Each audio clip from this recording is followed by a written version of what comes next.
ब्रेकनंतर सातबाराच्या बातम्यांमध्ये आपलं पुन्हा एकदा स्वागत। राज्याच्या बऱ्याच भागात थंडीनं जोर अजूनही कायम ठेवलाय। अशा वातावरणात रब्बीची पिकं असोत की फळबागा, भाजीपाला पिकं असोत किंवा पशुधन, या सारांची काळजी घेणं गरजेचं आहे। कसं ते पाहूयात।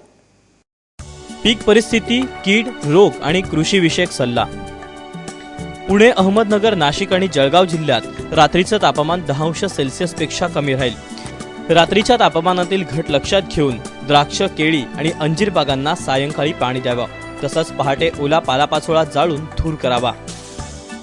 सध्याचं कोरडं हवामान लक्षात घेऊन रब्बी पिकांना पिकांच्या वाढीच्या अवस्थेनुसार पाणी द्यावं। आंबा मोहराचे तुडतुडे आणि भुरी रोगापासून संरक्षण करण्यासाठी इमिडाक्लोप्रिड 17.8 SL 3 मिली आणि हेक्झॅकोनॅझोन 20 cc 10 मिली प्रति 10 लिटर पाण्यातून फवारावं।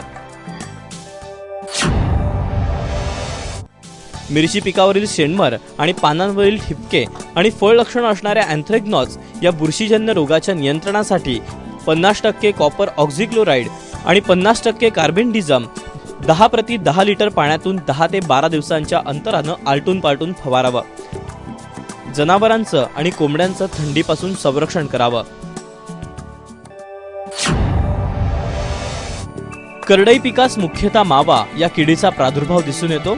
या किडीच्या नियंत्रणासाठी 25 WG थायोमेथॉक्झाम 50 ग्रॅम किंवा डायमेथोएट 30 cc 725 मिली किंवा 20% ॲसिटेमिप्रिड 100 मिली 500 लिटर पाण्यातून प्रति हेक्टरी फवारावं।